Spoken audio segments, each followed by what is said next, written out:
Odyssey app, live on Twitch, live on YouTube, and live with the host of the Heat Check podcast and our girl, and our girl Trysta Krick and Bet MGM tonight. Our girl Trysta. How you feeling? What's up, TK? I'm feeling good. I took last night. I know this isn't a betting spot. We don't actually talk about betting, but I actually took the Miami Lady Hurricanes last night. That's not what they're called, but that's okay. Go ahead. Lady Canes. Plus 750 to win outright against Indiana, which by the way, like, screw Indiana. Like, I don't care about the Hoosiers at all. And the Canes are so fun. I watched them on Saturday live. They were down like 16 points to OK State. I'm like, this team plays some defense now. And the bar was playing men's on one side, and like the next TVs to the right of them were women's, which was like super fun. And so I'm like, man, I think I'm going to ride with Miami through this whole thing. Like, I love South Carolina. They're my squad too. But I'm going to go ahead and sprinkle like 20, 25 bucks on Miami to win outright against Indiana. It came down to the wire, guys. It was so I'm feeling good. I'm on straight adrenaline still. Are you gonna take them in the next round against Villanova? They play Villanova, and I think I'm going to continue to ride it out. Yeah. I even looked at them to win it all, which is 125 to 1. That's great odds. They have this girl from Spain. She's 6'4". Really good. She's gonna be a problem for whoever tries to guard her. Maddie Segrist is this girl from Villanova. She's only 6'1". She's a bucket. She's actually the leading scorer in the country. Yeah. Puts up like 30, I think 29 a night. She's nice. Yeah, she's nice. So it's gonna be really, really fun. I don't know, man. Damien might Duke goes down. Sad for Damien. Yeah, Damien might not want to hear this because my number one team was Duke, and they're out. I don't know, man. I think they did not look good either. I think I'm riding with Vitek, man. Really? Vitek versus South Carolina in the championship game, man. All right. I'm just saying, I like those guards. No, it's fine. I keep receipts too. That's all right. Ole Miss is really fun too. Ole Miss is a fun team. They have been. Yeah, they have been for a while. Did I ever tell you guys I wanted to go to Rutgers when I was a kid? Because Rutgers women's was so good when I was really good. So you gonna play for Steve Vivian Stringer? I was gonna be all rode up at Rutgers. Wow. Oh, that's yeah. That old Rutgers women's basketball team, boy. They overachieved like you wouldn't believe. Enough to where I wasn't even messing with UConn like that. I was like, it's Rutgers for me. No, it was definitely not. You stay. I mean, Baylor had UConn. They had them briefly. Yeah, they had them in the second half, but I mean, well, let's be honest too. Going to the Final Four, that's just nature. That's just they beat my girls at Vitek though. It ain't happening. You know, they've been like 14 years in a row. I don't care. My girls at Vitek gonna get them. You're getting way too loose with that. I'm gonna need you to chill. But also, you could tell if you watched the game that the referees they really wanted UConn to come back in there. Oh yeah, they really wanted it.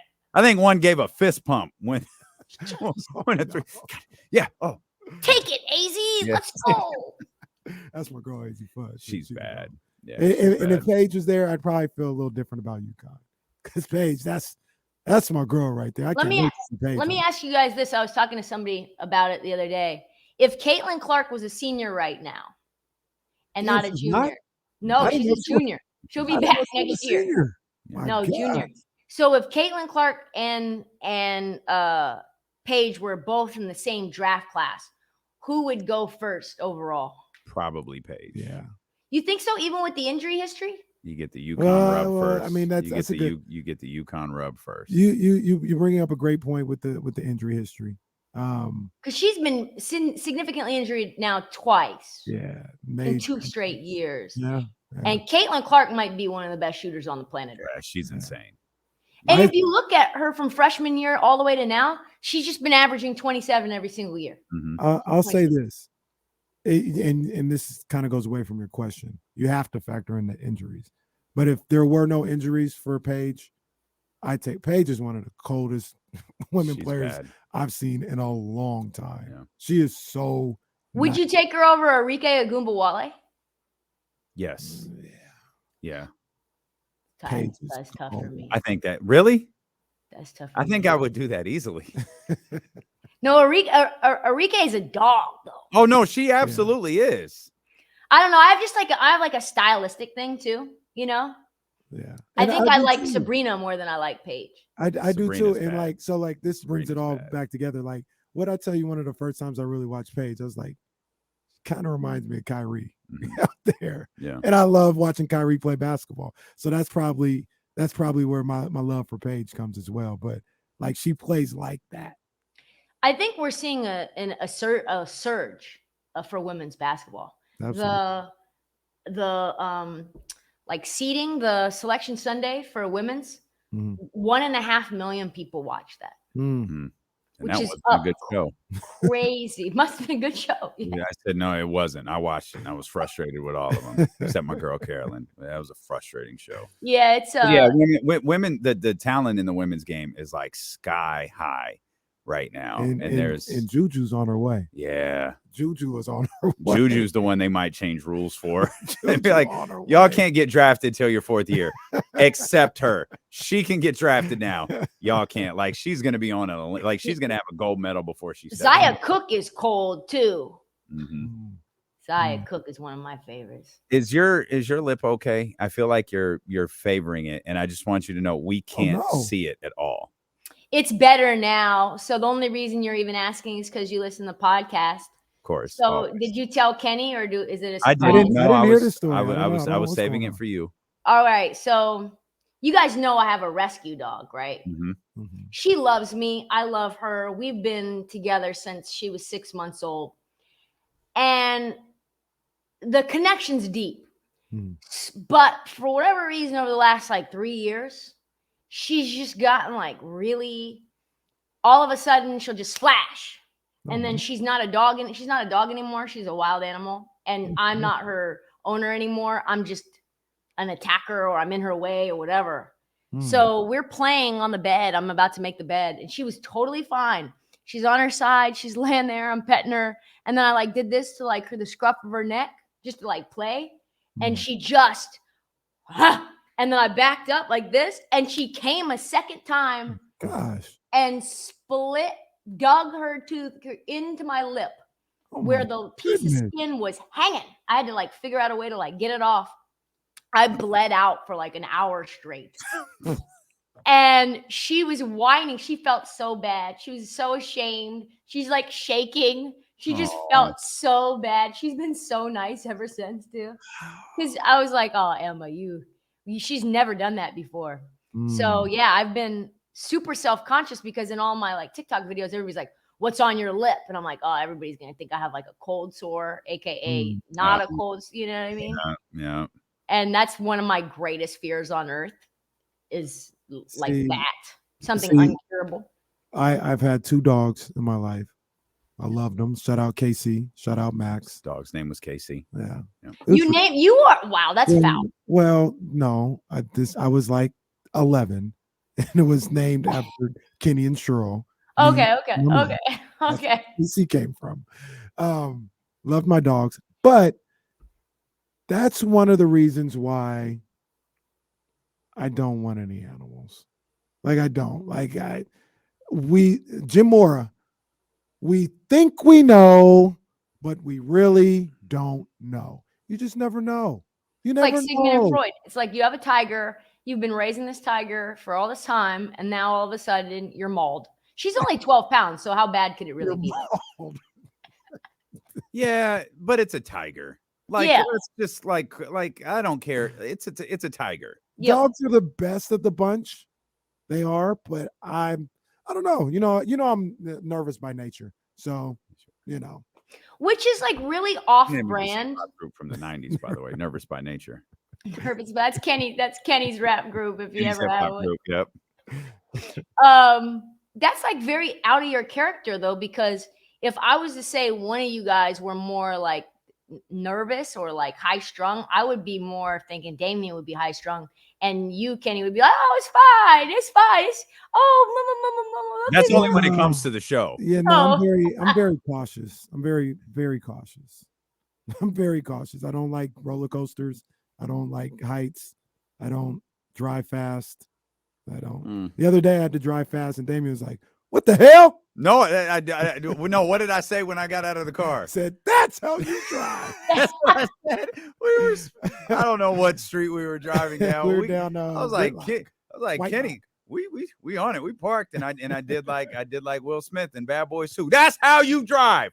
From now on, that's how you. The last Tactical Kenny. it took us an hour to get where we were going. I'm very cautious. Kenny didn't break a single law on our way to Sky River the first time. I don't mess with animals. Like, people like go on trips and they're like, "Oh, this was so great. I was in Montego Bay and we were swimming with the stingrays and I petted one." No. Did you see what they did to the what was his name? The animal guy? The crocodile. Oh yeah, Steve. What's his name? Yeah, Irwin. Steve Irwin. Speared the mess out of him. Never again. I went to Marine World, and you could pet this. I ain't petting the stingrays. I'm not even in the water with them. They're sitting in a little tank. You can put your hand in there and feel them. Nope. No, because the one time I saw them do that to the crocodile hunter. No, I'm not. No, bro. No. So it's not that I don't like tremendous show. I just want to say, like, it's not that I don't like animals. I let them do them. I know that I don't really know you. I really don't. So do what you do. Okay. Well, just what a segue. I don't even know how we get out of it. Those Thunder, huh? Did you like I did a piece on how the Thunder got here. I don't think we give Sam Presti I know he gets a lot of credit. Yeah, Trysta, yes, he gets a lot of credit, but I don't think when you look at what he did in order to rebuild so fast as a San Antonio Spurs former video guy to turn into this boy wonder executive.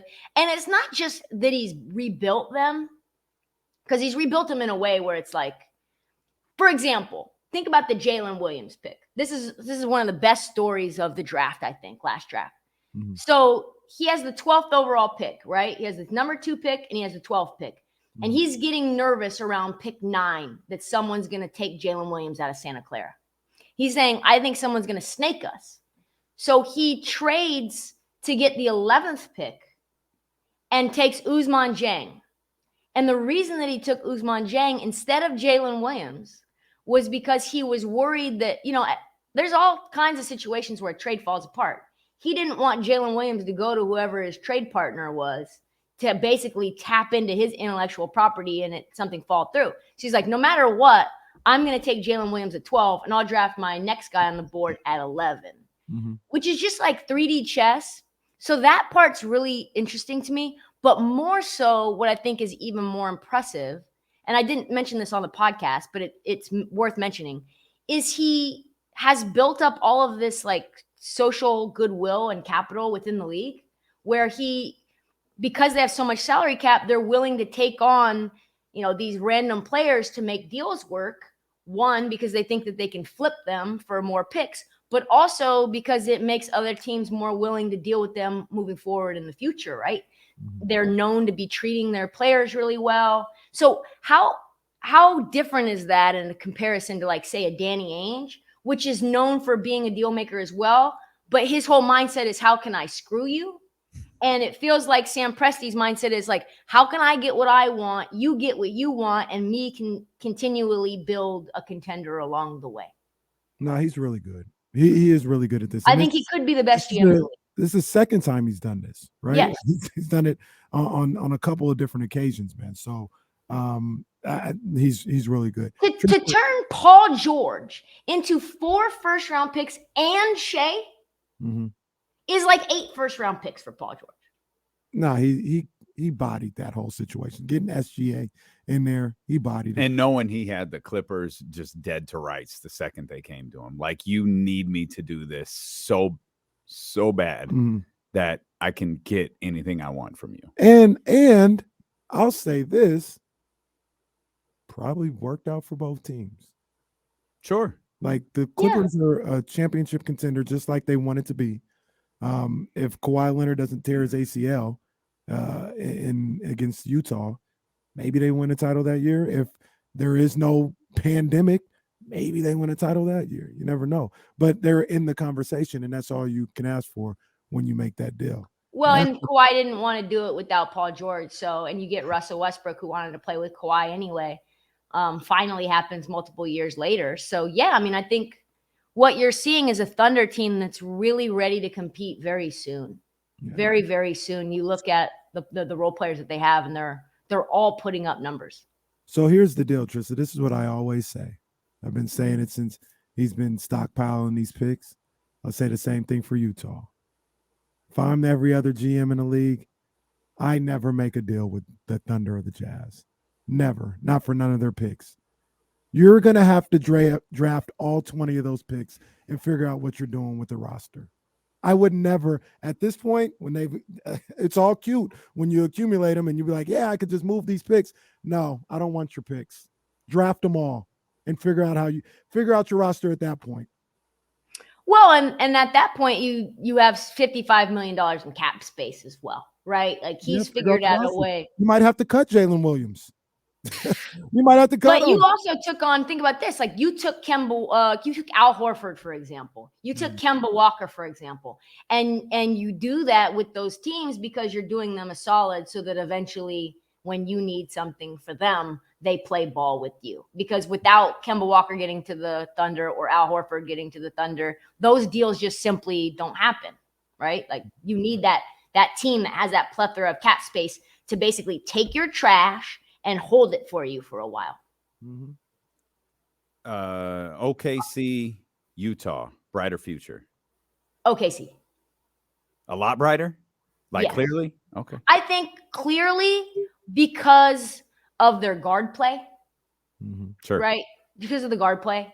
I don't necessarily think Colin Sexton and Jordan Clarkson that I believe in them, to lead. And it's still, as much as you want wings and they have them, and Lauri Markkanen's really freaking good.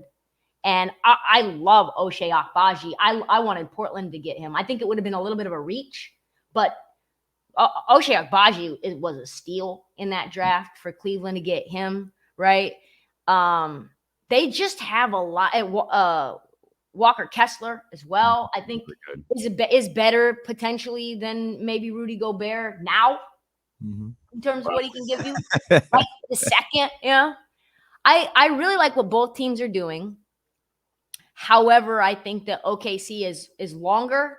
They're built to defend. They're more versatile. They have more picks. And I just think they're more well-managed. I think Danny Ainge is not nearly as good as Sam Presti at his job. That's very clear. Yeah. Speaking of, you mentioned Rudy Gobert, Karl Anthony Towns upgraded to questionable for tomorrow night's game in Atlanta. Good for Cat. I think they're playing around. I do. Cat has been saying, like, I'm not close to returning, and they're trying to kind of make it seem like I am. There's something fishy. Just keep this in mind. There's something. Wait, he said that? Yeah. Oh, I missed that. Yeah, like maybe a month ago, he was like, they said it's a grade this. They said it's a grade this. It's really a grade this. Oh, okay. So I think they said it was like a grade 1, and it's actually a grade 2.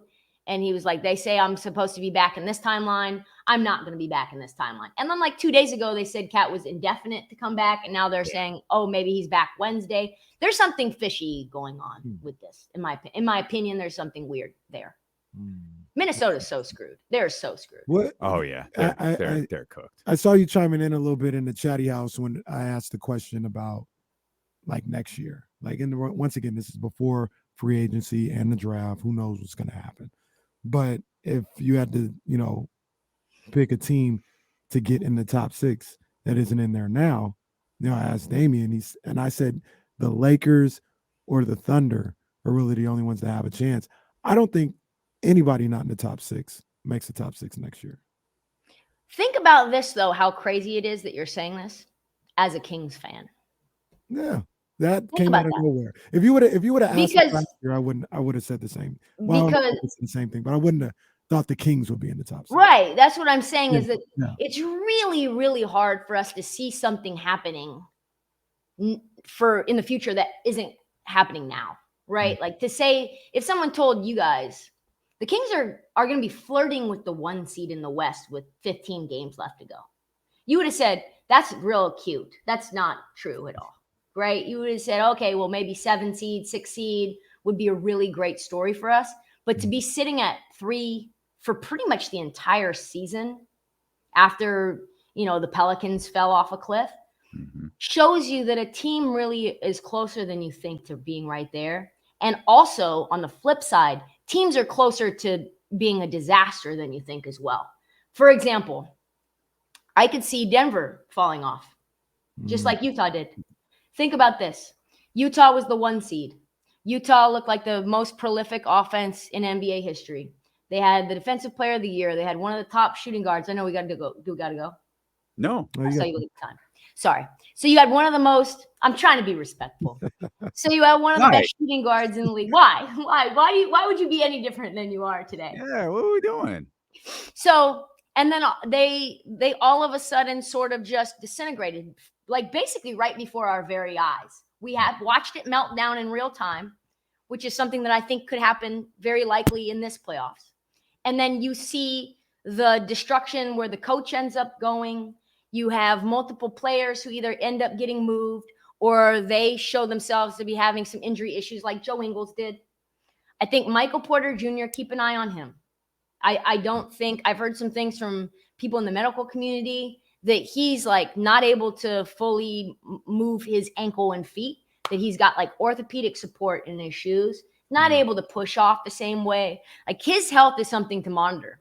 Jamal Murray, his explosiveness off that ACL is something that I'm very concerned with as well. He's just been very touch and go offensively and defensively at the end of games. Of course, Jokic is that guy.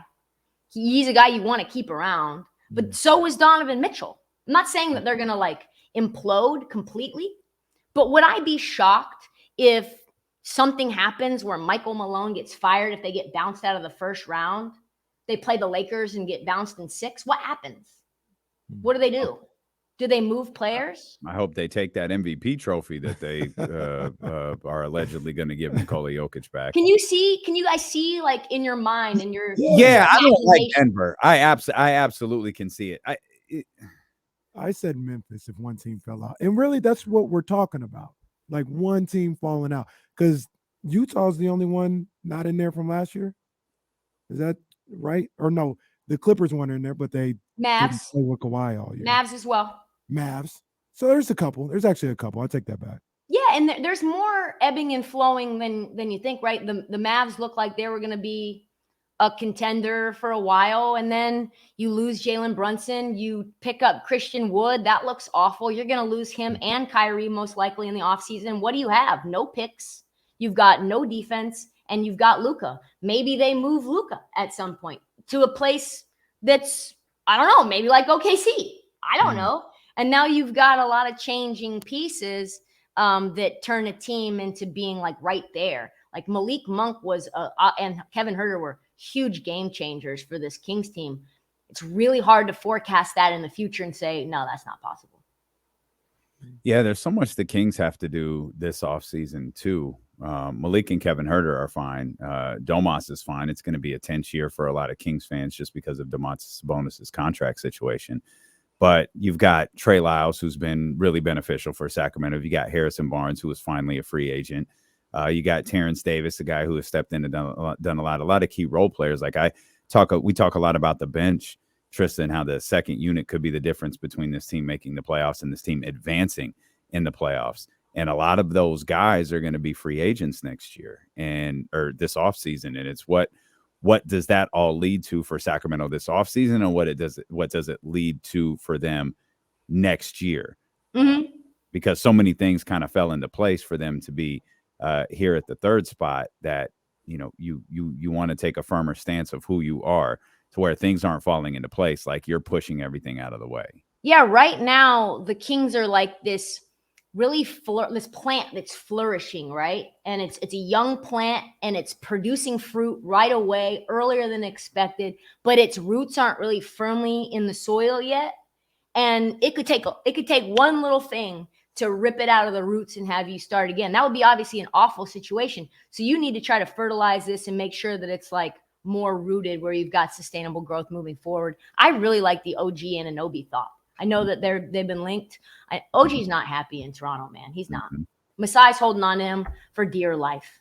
Pascal Siakam, I could see being on the move. Like one of those two guys is going to have to go for sure. I think OG's the one. So I'm starting to hear OG's name way too much. The thing about it though is with the Kings, it's really one move though. Because as much as I love Trey Lyles and I want it back, I think if he left, you couldn't replace Trey. For sure. It's really the Harrison contract in that position. Yep. It's who is coming in instead of Harrison that's going to be what I noticed. Was it last night? Was it last night, you guys? Yeah, it was. So what I noticed last night without Kayvon is it really gets tough down the stretch to make threes. Yes, Harrison Barnes is a really good 3-point shooter, but he's not necessarily someone I would consider to be always a clutch 3-point shooter. You saw him miss 3 in a row. That's not indicative of him always. But if someone like Herter's out there, or maybe Keegan Murray with more seasoning, whatever he becomes, like you need to have that down the stretch. So whoever you end up getting, like the dream scenario would be like a Mikal Bridges. That would be like the dream. That would turn you into like a real, I think that's pretty much a lot of teams' dreams. Someone who's a 2-way wing that can shoot and score off the dribble, 3-way, 3-level scorer. But that's the thing that I think you're going to have to take a real hard look and say, okay, we like Harrison a lot. He's been really good and really solid for us. Can we get better at that position? That to me is the key position, and backup center in order for the Kings to like really set roots down. You guys agree? But I agree. Do you guys think that OG is that much better than Harrison? Because if you get OG, it's probably going to cost you this year's first round in Keegan. That's what I think it's going to. And I only say Keegan. I don't think it costs you Keegan. But I only say Keegan because you ain't got no draft picks. I don't think it costs you Keegan. No. But it don't track. Who else? Well, you could. They're running out of time to do stuff with OG Anunoby. Like you look, we could give you this draft pick, and I don't know what the trade looks like. It might be Davion. But it's not going to be Keegan Murray. I don't think that deal gets done for Keegan Murray. But I think I agree with you. But I think if you're talking about a first and Davion, somebody could beat that. Memphis can beat that. Well, I think there might be other factors involved too. Yeah, like where OG wants to go. That's a key piece. And is it a 3-way trade? Because maybe that ends up – because the thing about Davion is that Davion does not – unless the Raptors are going to blow things up, which I don't think that they are – Davion doesn't fit into their scheme at all. He's way too small. They want guys they're wanting to get rid of smaller guys like Gary Trent and Fred VanVleet and bring guys who are, Davion, but is 6'5", 6'6", 6'7". And Davion is just frankly not that blueprint for them. Okay, one quick question, because you mentioned Mikal. What about the other one? Cam? No. Oh, I think you can get Cam Johnson in free agency, absolutely. No. Who? The other Bridges. That's no. Oh, I'm just so his career's over. I'm just asking. His career's over. It may not be over. It's just not. It's like you ain't got to go home, but you just can't stay here. Just asking. I'm a broadcast journalist. I know. Do that, they can do that. I do think that like where that led my head, which was wrong, but also like something to consider. I think you could maybe get Cam Johnson in free agency. Oh, I'd do that in a heartbeat. Yeah, absolutely. Cam Johnson, I know for like 100% certain, will not re-sign in New York City. Will not. I've been told that by people who know him well, that last year, remember when there was trade talks about Kevin Durant in the offseason, he was like, well, I'm on an expiring. So if they want to send me to Brooklyn, that's fine, but I'm in and I'm out. I'd love to have Cam Johnson in Sacramento. Yeah, easy. That boy can shoot. That is easy work. Trysta Krick, Heat Check Podcast, BetMGM